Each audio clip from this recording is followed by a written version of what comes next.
तो दोस्तों, मेयर पद के प्रत्याशी भारतीय जनता पार्टी के शैलेंद्र सिंह रावत आज पहुंचे हैं पार्षद प्रत्याशी भारतीय जनता पार्टी के अनिल रावत के कार्यालय उद्घाटन पर। सर, कल भी हमने आपसे बात की थी और जनता बहुत सारे सवाल हमसे कर रही है। तो मेरा सवाल सर ये है कि जैसे अगर आप मेयर बनते हैं तो आवारा पशुओं के लिए क्या व्यवस्था रहेगी, और टैक्स के बारे में भी जानना चाह रही है जनता। मैं बड़े आत्मविश्वास के साथ बोल रहा हूँ। हमारी सरकार राज्य में भी है, केंद्र में भी है, और राज्य सरकार के अधीन आता है ये विषय, नगर निगमों में, ग्रामीण क्षेत्रों में कर लगाना। मैं कर के मामले में जनता को आश्वस्त करता हूँ कि न 5 साल जब कांग्रेस का मेयर साहब रहे, कांग्रेस का बोर्ड रहा, तब भी भारतीय जनता पार्टी की सरकार थी।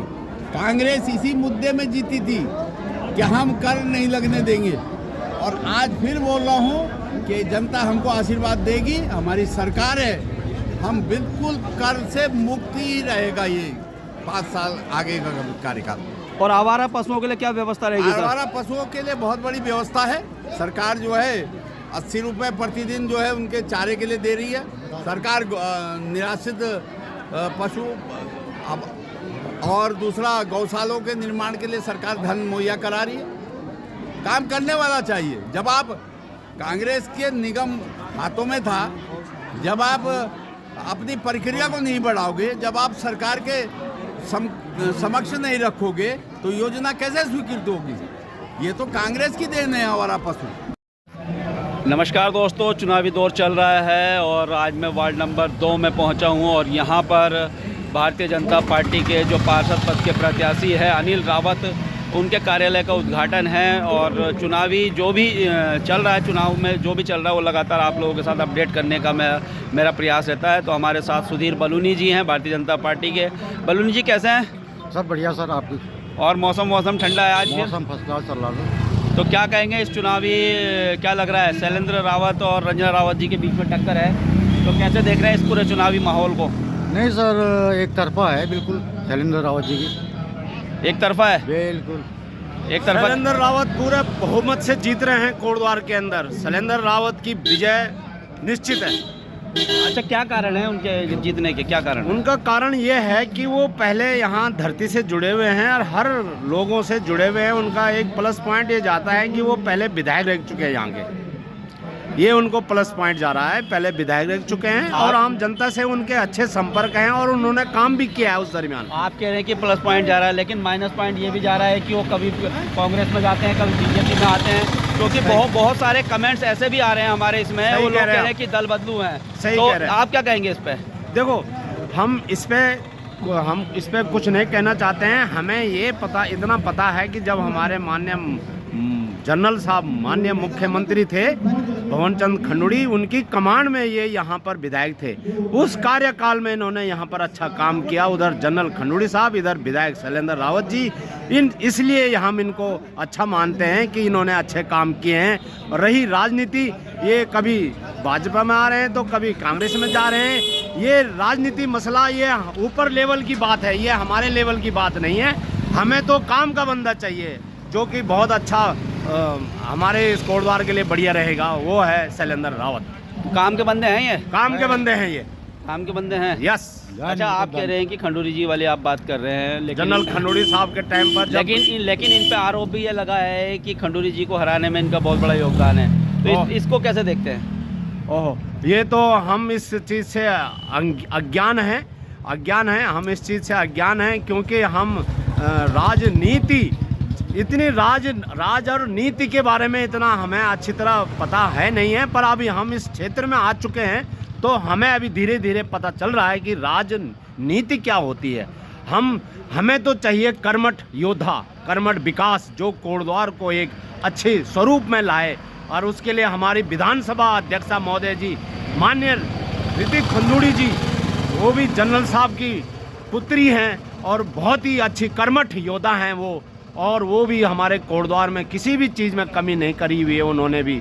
अगर हमारे मेयर प्रत्याशी शैलेंद्र रावत भी आते हैं तो दोनों एक ही फिर पार्टी के काम हो जाता है, एक ही पार्टी सही काम होगा और सही दिशा। चलिए, आप दोनों हम इस नज़रिए से देख रहे हैं। आप कह रहे हैं कि कर्मठ व्यक्ति चाहिए। अगर बात करूं, आप दोनों पूर्व सैनिक हैं और मुझे लग रहा है कि ज़्यादातर मैक्सिमम यहाँ पर पूर्व सैनिक है, जितने भी देखिए आप देख रहे हैं, हाँ पूर्व सैनिक है। तो वहीं पर एक पूर्व सैनिक जो है महेंद्र पाल सिंह रावत जी, वो भी ताल ठोके हुए हैं उन्होंने, तो उनके बारे में क्या कहना है आपका? बहुत बढ़िया सवाल किया आपने। आपको और आपके चैनल को हम बहुत धन्यवाद देते हैं जो आपने ये क्वेश्चन किया। हम महेंद्र पाल जी को भी सलूट करते हैं जो कि उन्होंने हिम्मत रखी है कि मैं महापौर के लिए लड़ाई के लिए एक मैदान में आए हैं, पर उनका जो बेसिक एक मुद्दा था वो वहाँ पर वो पिछड़ रहे हैं। उन्होंने इसको उठाया था 1 रैंक 1 पेंशन के लिए, इस संघर्ष समिति को। हमें अभी कुछ लोग इसके भांति हो रहे हैं क्योंकि उन्हें या भी सब लोग ये सोच रहे हैं उन्होंने संघर्ष समिति जो खड़ी की है एक राजनीति पार्टी के तौर में चली गई है अभी ये। तो हम चाहते हैं कि अगर संघर्ष समिति के जो हमारे अध्यक्ष हैं महेंद्र पाल जी, वो बहुत अच्छे व्यक्ति हैं, बहुत अच्छा नॉलेज है उनको, बहुत बढ़िया हैं वो। और जहाँ तक हमारा सवाल है, ये तो लोगों का अपना अपना नज़रिया है, उनको किस तरह से वो आंकेंगे, किस तरह से वो तोलेंगे। उनका संघर्ष बहुत अच्छा है कोटद्वार के अंदर, ऐसी बात नहीं है। और काम तो हमारी विधानसभा अध्यक्षा महोदय जी के कार्यकाल में हो रहे हैं, तो विधानसभा अध्यक्ष महोदय जी को हम बहुत बहुत शुभकामनाएं दे रहे हैं।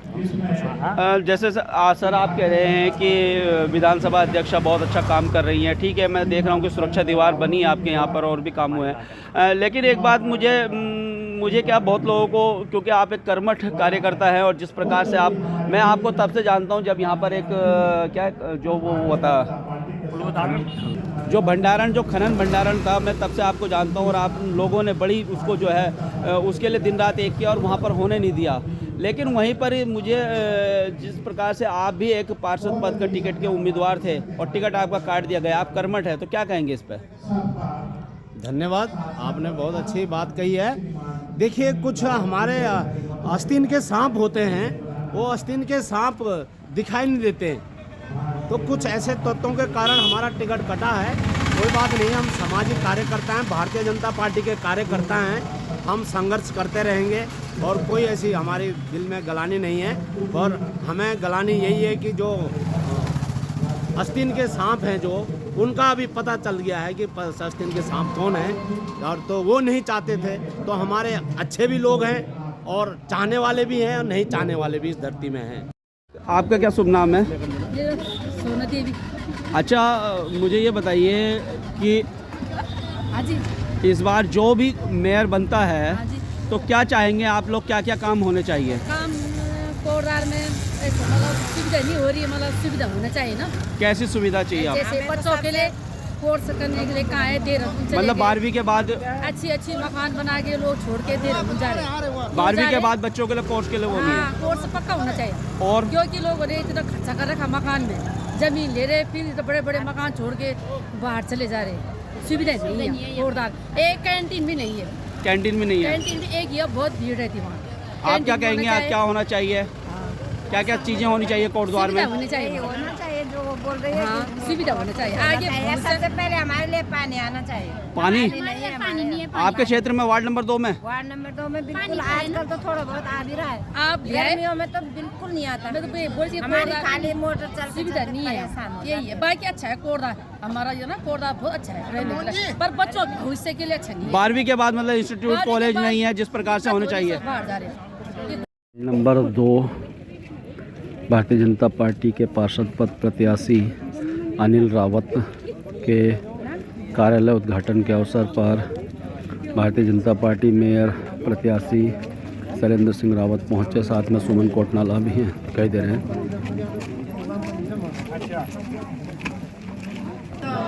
भारतीय जनता पार्टी शैलेंद्र रावत हमारे बीच में, भारतीय जनता पार्टी के अधिकृत मेयर प्रत्याशी श्रीमान शैलेंद्र रावत जी हमारे मध्य में पहुंच गए हैं। जोरदार तालियों से उनका स्वागत अभिनंदन करें।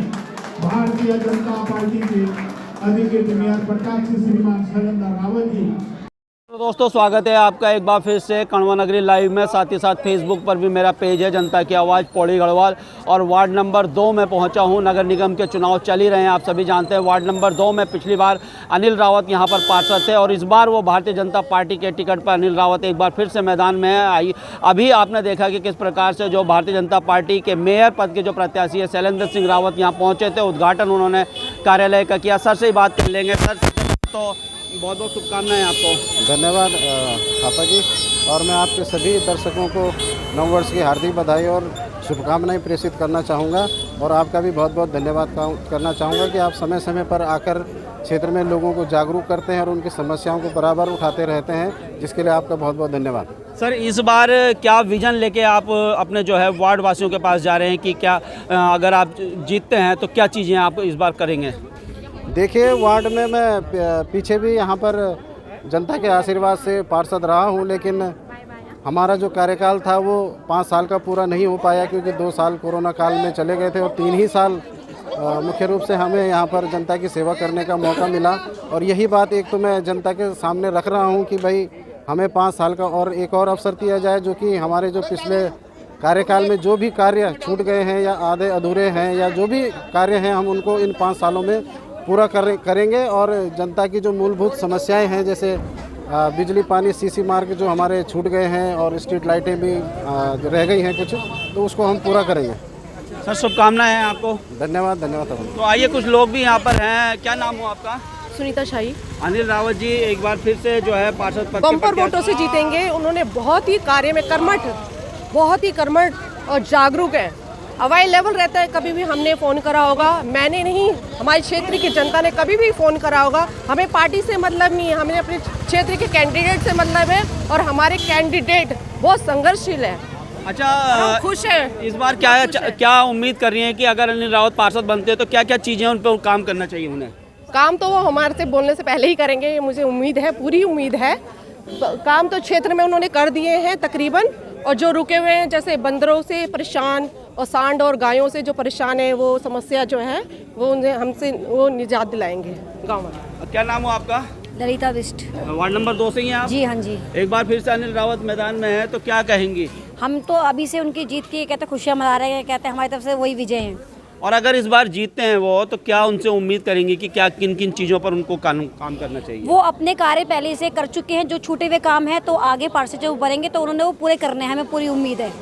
चलिए दोस्तों, वार्ड वाइज जो है जायजा हम लेते रहेंगे और लोगों से भी बात करते रहेंगे। यहाँ पर कार्यालय का उद्घाटन था, यहाँ पहुँचे थे अनिल रावत। पिछली बार भी पार्षद थे, इस बार भारतीय जनता पार्टी के टिकट पर चुनाव लड़ रहे हैं। आप लोग कमेंट करके अपनी राय जरूर दीजिएगा। इस क्षेत्र के जितने भी जो वोटर हैं वो जरूर आप राय दीजिएगा। नमस्कार दोस्तों, स्वागत है आपका एक बार फिर से। और चुनाव का माहौल है, और अगर कोटद्वार की बात करें तो कोटद्वार में भारतीय जनता पार्टी से शैलेंद्र सिंह रावत जी को टिकट मिला, आप सभी जानते हैं। और वहीं कांग्रेस ने रंजना रावत को टिकट दिया है। और अभी जिस प्रकार से आप देख ही रहे हैं कि दोनों पार्टी के उम्मीदवार लगातार भ्रमण कर ही रहे हैं। और आज हम बात करेंगे, हमारे साथ बात करने के लिए विनोद डबराल जी हैं, जो कि कांग्रेस में जिलाध्यक्ष के पद पर आप हैं। आइए बात करते हैं सर से। सर सबसे पहले तो स्वागत है आपका। धन्यवाद आपका। कैसे हैं सर? ठीक है। क्या चल रहा है इस समय? अगर चुनाव की बात की जाए तो आपकी जो प्रत्याशी रंजना रावत जी, क्या देख रहे हैं पूरे समीकरण को? अभी तक जो आप लोग घूम रहे होंगे, क्या देख रहे हैं इस समय?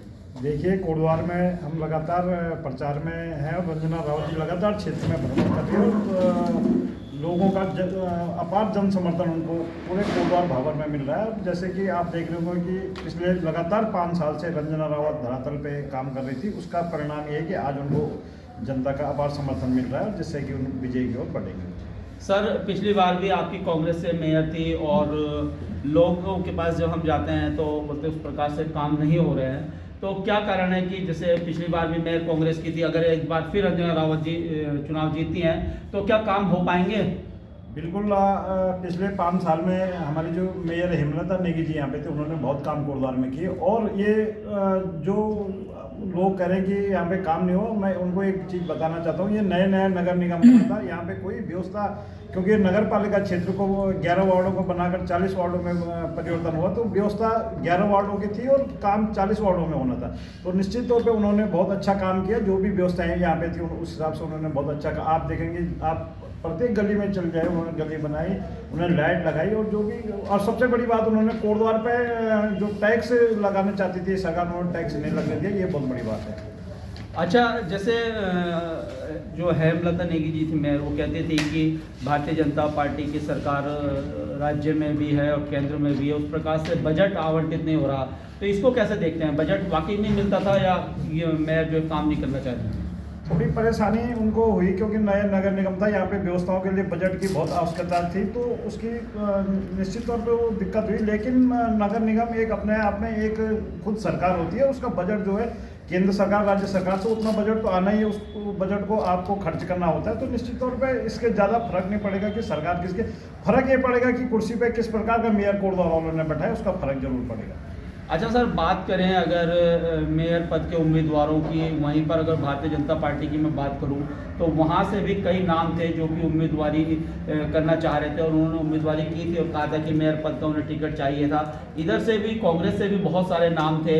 ओवरऑल जब शैलेंद्र सिंह रावत का नाम वहाँ डिक्लेयर हुआ तो मैंने वहाँ देखा भारतीय जनता पार्टी में जो टिकट के जो दावेदार थे वो सब एक मंच पे दिखाई दिए। वहीं अगर कांग्रेस की बात की जाए तो कांग्रेस में मैं अभी देख रहा हूँ कि जो नगर आपकी जो नगर अध्यक्ष हैं या दूसरा जो वो है, वो अभी तक आपके चुनाव में सक्रिय रूप से बिल्कुल भागीदारी नहीं कर पा रहा। कहीं इसका असर आपके चुनाव पर पड़ेगा, इसको कैसे देखते हैं? नहीं, ऐसा नहीं है। अभी हमारा परसों चुनाव कार्यालय का यहाँ पे उद्घाटन था, सारे लोग हमारे यहाँ पे, नगर अध्यक्ष कई बार थे, लेकिन वो उसके बाद उद्घाटन के बाद यहाँ पे आए और सब हमारी वार्ता चल रही है कि ऐसे कोई दिक्कत कांग्रेस में कोटद्वार में नहीं, सब एकजुट होकर लड़ रहे हैं यहाँ पे। और निश्चित तौर पे अब हमारा 13 तारीख से बड़े नेता कोटद्वार में, 13 तारीख को आदरणीय गणेश गोदयाल जी का कार्यक्रम कोटद्वार में, उसमें सारे लोग मौजूद रहेंगे। और रहा, आपने कहा कि भाजपा में इतने दावेदार थे, तो निश्चित तौर पे आप वो एक मंच पे थे, लेकिन सारे सब लोगों के मुंह लटके हुए देखे होंगे आपने। तो निश्चित तौर पे भाजपा में बहुत ज़्यादा भीतरघात होने वाला है। इस टिकट को लेके कोई वहाँ पे खुश नहीं है। निश्चित तौर पे सारे जो टिकट के दावेदार थे वो बाहरी मन से एक मंच पे, लेकिन अंदर खाने वहाँ पे भीतरघात होने वाला है। जैसे आप कह रहे हैं, आपकी बात बिल्कुल ठीक है, मैं भी इस चीज़ को मानता हूँ। लेकिन होता क्या है ना सर, जैसे हम लोग हैं, हम इस क्षेत्र में हैं या बहुत सारे लोग रहते हैं, वो जानते हैं कि क्या कुछ है, वो बॉडी लैंग्वेज से पहचान जाते हैं। लेकिन जो आम व्यक्ति है, आम व्यक्ति के अंदर जो है साइकोलॉजिकल इफेक्ट होता है, वो जब चेहरों को देखता है कि वहाँ पर सारे चेहरे हैं, यहाँ पर वो चेहरे नहीं है, तो वो साइकोलॉजिकल इफेक्ट जो आम जो वोटर पे होता है, जिसने 9 to 5 अपना काम करना है, उसके बाद घर चले जाना है, तो उनके अंदर ये इफेक्ट होता है। निश्चित तौर पे हमें जो यहाँ पे बढ़त है, वो बढ़त ये है कि रंजना रावत जी लगातार 5 साल में धरातल पर रही, उसका असर इस चुनाव में दिखाई दे रहा है। और निश्चित तौर पे हम बढ़िया मार्जिन से कोटद्वार मेयर का पद जीतने जा रहे हैं और हमारे पार्षद भी जीत के आएंगे इस बार। तो अभी जो आने वाले जो समय होगा, जैसे जैसे आप चुनाव आगे बढ़ेगा, तो कौन कौन से जो स्टार प्रचारक या कहाँ कौन कौन लोग आपके आने वाले हैं और क्या कोटद्वार वासियों को बात करेंगे? आदरणीय गणेश गोदयाल जी का संभावित 13 तारीख को कोटद्वार में कार्यक्रम रखा। उसके बाद हमारे हरीश रावत जी, प्रीतम सिंह जी और हरक सिंह जी आदि बड़े नेता भी कोटद्वार में आने वाले हैं। और माननीय सुरेंद्र सिंह नेगी जी भी अब हमारे चुनाव प्रचार से जुड़ेंगे और निश्चित तौर पर कांग्रेस एकजुट हो गई यहाँ पे चुनाव प्रचार में उतरने वाली है। जैसे आपने कहा सुरेंद्र सिंह नेगी जी, वही सवाल मैं आपसे पूछने वाला था। अगर आज भी बात करूँ मैं कोटद्वार में, तो चाहे वो दोनों पार्टी के नेता हो, आज भी सबसे ज़्यादा जो है पावर या जिसके पास वोट बैंक है आज भी कोटद्वार में, चाहे वो बीजेपी का कोई भी नेता हो, चाहे वो कांग्रेस का, सुरेंद्र सिंह नेगी के पास है। और जब वही अगर बात की जाए कांग्रेस के भीष्म पितामह कह लें उसे, तो वो क्यों नहीं अभी तक मैदान में आए हैं और कब वो मैदान में आएंगे, इसके बारे में बहुत सारे लोग हमसे सवाल पूछते हैं। देखिए, माननीय सुरेंद्र सिंह नेगी जी कोटद्वार में एक बहुत बड़ा नाम है और उनका कद बहुत बड़ा, उनके कद का कोई नेता कोटद्वार में नहीं। निश्चित तौर पे परसों हमारे प्रदेश नेतृत्व ने एक स्टार प्रचारों की सूची जारी की जिसमें नेगी जी का भी नाम है। निश्चित तौर पे वो थोड़ा लेट, लेकिन वो हमारे प्रचार से जुड़ने वाले हैं और बहुत जल्दी आप देखेंगे कि वो हमारे मंच पे होंगे और कोटद्वार के सारे कार्यकर्ता एकजुट होकर कार्य करने वाले हैं। चलिए दोस्तों, कोटद्वार के जितने भी कांग्रेसी कार्यकर्ता है एकजुट होकर एक मैदान पर काम करेंगे और हम भी चाहते हैं और सभी चाहते हैं कि ये चुनाव जो है चुनाव बिल्कुल कांटेदार रहे और जो फाइट जो है अच्छी होनी चाहिए। वो जीते कोई भी, हारे कोई भी, उससे नहीं होता। अच्छा कैंडिडेट लोग जिताएंगे, हमें उम्मीद है। तो आप लोग कमेंट करके अपनी राय दीजिएगा कि इस बार जो है मेयर का जो चुनाव है कोटद्वार में, उसको कौन जीत रहा है और क्या क्या चीज़ें आप अपने उम्मीदवार में देखना चाहते हैं और आने वाले समय में क्या क्या काम कोटद्वार में होने चाहिए। धन्यवाद। जय हिंद, जय भारत, जय उत्तराखंड।